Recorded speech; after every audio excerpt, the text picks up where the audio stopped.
The psychology of ancient myths and how stories shape the brain. In the modern skeptical age, the word myth has become synonymous with falsehood, superstition, or a charming yet ultimately primitive attempt at explaining reality. These narratives passed down from generation to generation were relegated to the dusty archives of anthropology and literature. Dismissed as mere fairy tales meant to entertain children or soothe the existential anxieties of the unscientific. These were the grand sweeping narratives from long ago, stories of gods warring in the heavens, the agonizing labor of creation from the primordial void, and the harrowing descent into the underworld, often followed by the impossible rebirth. They spoke of cyclical time, heroism, betrayal, and the fundamental tension between chaos and order. But what if this pervasive academic dismissal has fundamentally misunderstood their core function? What if these weren't merely stories at all, but highly advanced, symbolic technologies? What if they were precise, sophisticated blueprints for the human mind? Thousands of years before the terms cognitive science, psychology, or neuroscience were coined, ancient civilizations, from the foundational scribes of Sumeria to the philosophers of classical Greece and the early Vedic scholars, were grappling with the complexities of consciousness. Without the aid of MRI, machines, or biological models, they utilized the powerful tools of metaphor and narrative structure to map the internal landscape. They used myth to explain the inexplicable, how we think, how we feel, how we navigate conflict, and most crucially, how we transform. The Sumerian epic of Gilgamesh, for instance, is not just an adventure. It is a meticulously documented manual on processing grief, confronting mortality, and integrating the fearsome, untamed aspects of the self. The journey of the hero, the struggle with shadow figures, and the return to the community were not arbitrary plot points. They were codified psychological algorithms designed to guide the listener through internal developmental stages and existential crises. And today, across multiple disciplines, science is proving what these ancient consciousness custodians somehow already knew. The emerging fields of narrative therapy and neuroplasticity demonstrate irrefutably that the brain does not process narrative as simple data.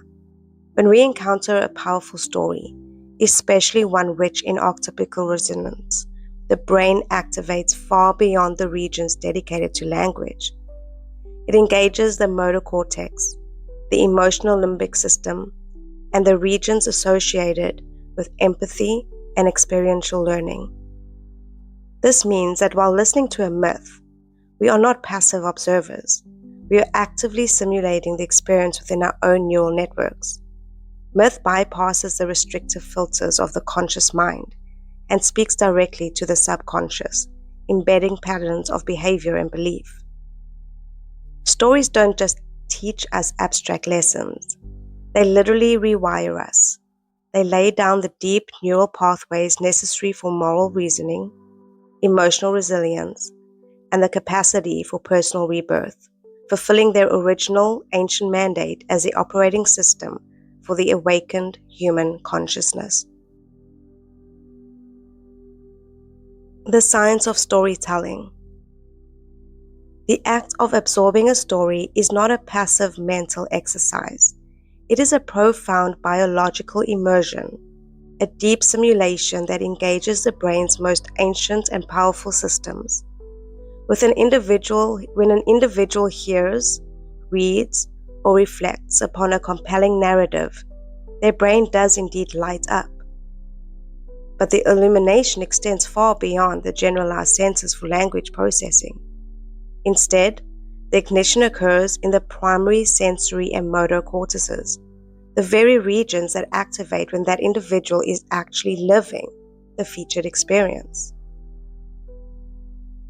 Neuroscientists refer to this phenomena as neural coupling, or simulation theory. It is the central mechanism by which narratives exert their power. Studies employing fMRI technology demonstrate that when a protagonist performs an action, say running across a rough beach or smelling a strong coffee, the corresponding motor planning areas of the listener also fire, mimicking the sensory input. This immediate simulation confirms a radical premise. The brain does not fundamentally distinguish between imagination and direct primary experience. Storytelling acts as a sophisticated, low-risk rehearsal tool. Because the brain registers a fictional event as an approximation of reality, it processes the emotional weight and psychological consequences of the narrative as if they were personal. This is precisely why a meticulously crafted myth can move an audience to tears, or why we feel a genuine surge of inspiration or grief for a hero who exists only upon the page. Our mind experiences their transformation, their failure, and their triumph as our own successful cognitive rehearsal. This deep neural immersion is reinforced by a precise release of neurotransmitters, forming a powerful chemical cocktail that dictates attention, empathy, and memory formation. Narratives high in tension, surprise, or suspense trigger the release of dopamine.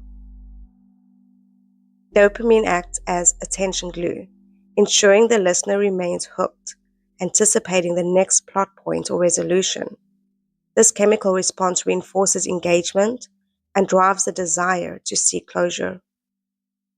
When a story features strong character alignment, vulnerability, or a shared emotional experience, the brain releases oxytocin, often dubbed the trust molecule or cuddle hormone. Oxytocin facilitates a deep sense of empathy and connection required for neural coupling to occur. This release is crucial for building trust, both with the protagonist and the narrator, and fundamentally allows us to internalize the emotional state and motives of others. The resolution of a narrative, particularly one that offers a profound lesson or a restructuring of understanding, is often accompanied by release of serotonin. This neurotransmitter is linked to feelings of well-being, mood stabilization, and the perception of meaning or justice. Serotonin helps cement the moral or structural lessons learned from the story, allowing the brain to categorize the information as relevant to survival and psychological coherence. The biological mechanisms, neural simulation supported by targeted chemical release, explain the timeless efficacy of storytelling as a therapeutic tool. In ancient cultures, before the advent of modern psychology, myth became medicine. The ancient healed the psyche through narrative by leveraging the brain's capacity for simulated experience. By immersing individuals in structured tales of trauma, trial, redemption, and transformation, the brain was given a safe environment to rehearse coping strategies and process complex emotions. The process, often referred to as cognitive restructuring through narrative, allows listeners to externalize their internal conflicts onto the characters. The successful resolution of the hero's journey provides a roadmap for the individual's own psychological challenges, utilizing the power of story to rewire emotional responses and facilitate genuine behavioral change. Thus, storytelling is not mere entertainment. It is a fundamental biological function, a primary way humans learn, connect, and evolve using the brain's inherent capacity to treat powerful fiction as practical experience. The Sumerians, a civilization that stands at the very dawn of organized human society, are credited with a monumental achievement. They were the first to systematically record their narratives. They were not fleeting oral traditions, but deliberate chronicles etched into the very fabric of their world, indelibly pressed into the pliable clay tablets over 5 millennia ago. These ancient writings, far from being more diversions or tales spun for amusement, served a far more profound purpose. They were, in essence, intricate codes, sophisticated explanations meticulously crafted to elucidate the fundamental workings of the cosmos, the very nature of the soul, and the intricate interplay of the human mind. At the heart of their most foundational narrative, their account of creation, resided the figure of Nammu. She was not depicted as a chaotic force, but rather as a primordial sea, an infinite expanse of pure, unadulterated potential. From this boundless, fertile abyss, all existence, from the divine pantheon and the nascent human race to the celestial bodies of the night sky, was brought forth. This concept of Nammu transcends a simple mythological figure. It resonates deeply with a profound psychological truth. She embodies the unconscious mind, that vast, unfathomable ocean within each of us, teeming with nascent ideas, unexpressed emotions, and latent possibilities just waiting for the opportune moment to surface and take form. This ancient understanding echoes a timeless human experience. When we consciously choose to quiet the incessant clamor of the external world and delve inward through practices that foster stillness, introspection through journaling, or the cultivation of heightened awareness, we are, in a sense, embarking on a journey to that very same primordial sea. In these moments of deep self-connection, we tap into the wellspring of creative energy, the divine source that the Sumerians, in their wisdom, recognized and revered. The descent of Inanna. The goddess Inanna was the incandescent queen of heaven and earth, a radiant sovereign whose power embraced the totality of conscious life, love, war, fertility, and civilization. She was the zenith, adored by mortals and gods alike. But one day, impelled by an internal imperative that superseded her worldly command, she chose to descend into the underworld. She willingly abandoned the solar sphere of her kingdom to journey into the realm of shadows, Kur, the land of no return, to meet her dark sister, Ereshkigal. Ereshkigal was not merely an adversary, she was the exiled, grieving, and repressed self, the essential psychological shadow Inanna had cast off during her ascent to glory. This journey was a systematic pilgrimage into nullification. At each of the 7 gates guarding the entrance to Ereshkigal's desolate domain, Inanna was faced by the gatekeeper and forced to surrender one defining aspect of her divinity and status. She yielded the Shigura crown, the heavy lapis lazuli necklace, the breastplate, and the gold ring of power. Gate after gate, she watched her identity crumble. Her robes, her measuring rod, her sandals, until she stood naked, stripped of every external identifier, vulnerable and absolutely defenseless before the throne of her reflection. The excruciating process was not arbitrary punishment, dictated by malice. It was the necessary and deliberate mechanics of transformation.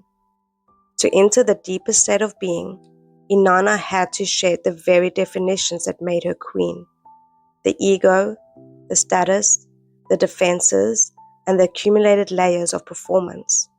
She was reduced to nothing but raw, essential being.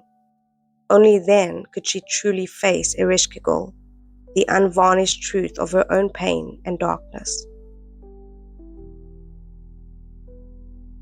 Inanna's descent is arguably the oldest and most penetrating recorded metaphor for personal, profound awakening. It is the internal journey we undertake whenever life demands that we relinquish who we thought we were, the roles, the titles, the certainty, in order to discover the immutable, irreducible self we have always been. It is the necessary act of losing oneself to find oneself. The Sumerians, witnessing this terrifying but essential return journey from death, called it rebirth. Modern psychology recognizes this terrifying confrontation with the forgotten aspects of self as shadow integration. Contemporary neuroscience describes the subsequent dismantling and rebuilding of limiting beliefs as a profound and often painful restructuring of neural pathways. But at its center, Inanna's myth remains the ultimate and timeless map, a non-negotiable chart guiding us through our own personal underworld, teaching us that true power is found not in what we accrue, but in what we are willing to let go. We have reduced language to a utility, a mere system for transferring data. The ancients understood it as a fundamental technology for shaping existence. The Sumerians, creators of the world's first known writing system, believed words carried may, not just divine energy, but the very cosmic blueprint and immutable laws that ordered the universe. When a Sumerian priest or king spoke a formal decree, the utterance was understood to contain a piece of this divine operating system. When you spoke, you didn't just describe reality, you enacted it. You cast a linguistic spell that bound the material world to your intent.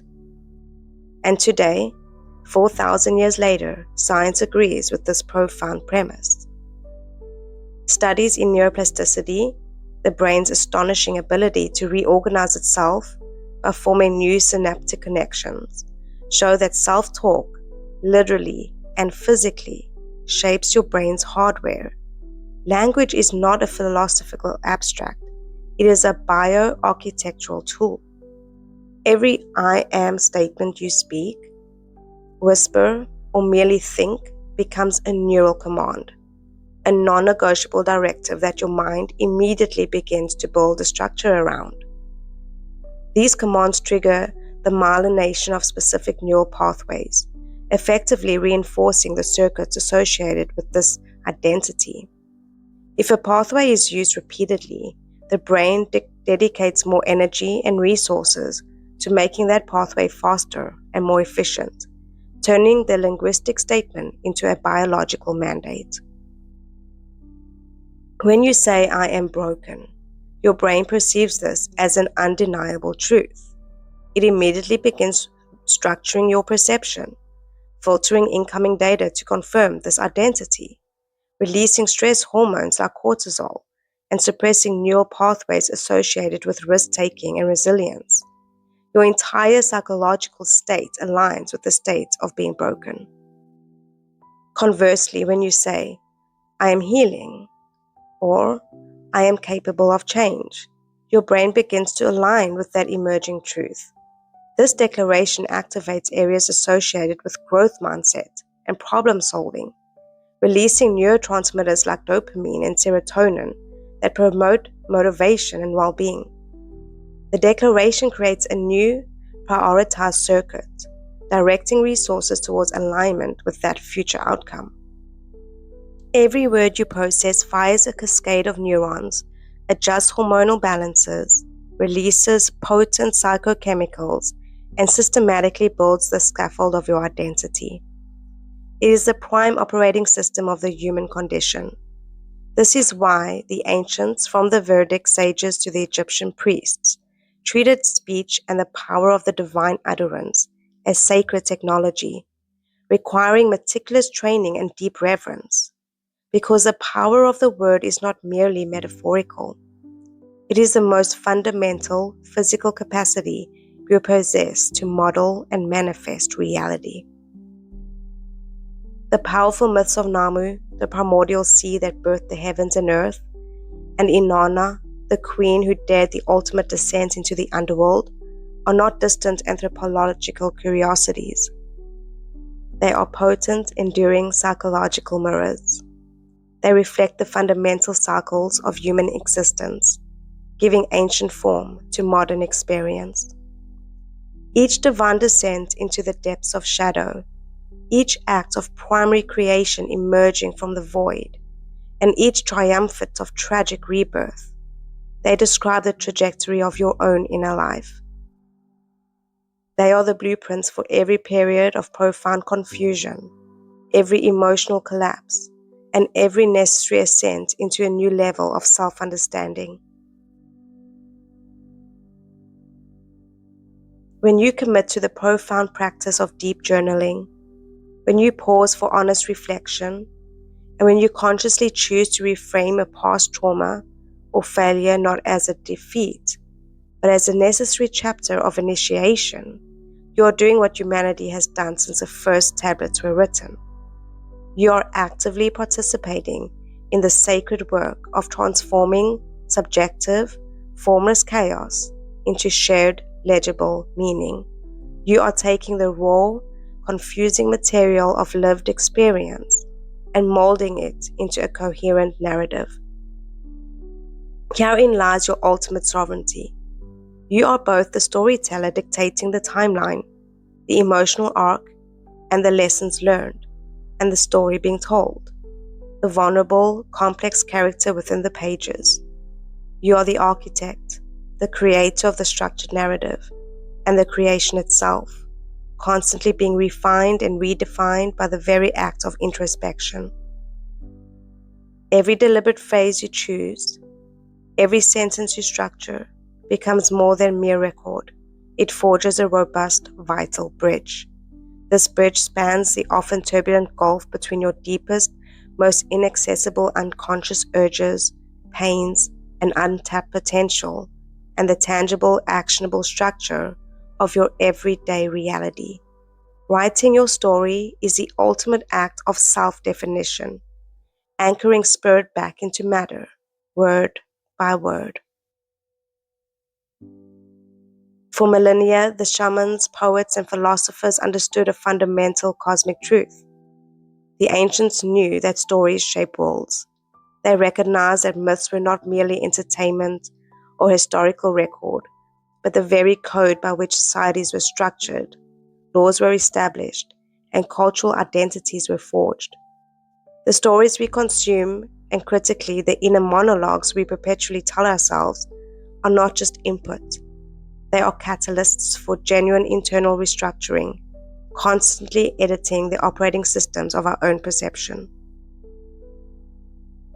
So if you're ready to remember who you are, to strip away the limiting narratives imposed by fear, parental expectation, or historical trauma, and truly recognize the immutable, powerful call of your being, to rise from your own descent, that period of shadow, crisis, or deep self-doubt, transforming the wound into wisdom by reframing the moment of failure as a necessary chapter of initiation, and to begin rewiring your myth, not the constrained story you were told to live, but the audacious, true epic only you have the capacity to embody.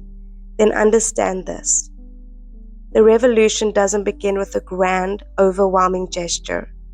It begins in the quiet, disciplined space of intentionality. Do not wait for the sudden illumination or the perfect finished manuscript. The monumental transformation you seek is built through microscopic, dedicated effort. Start with one word, carefully chosen and weighted with genuine meaning. One truth, honestly faced and integrated into your present reality, no matter how uncomfortable. One page at a time, committing to the daily, deliberate act of articulating the authentic self onto the blank canvas of your future. That is how entire worlds, both internal and external, are built. Thank you for watching this video. Subscribe to Write and Rise with Shay for more videos that blend ancient wisdom with modern science. And don't forget to download your free journaling workbook below to begin your journey today. Until next week.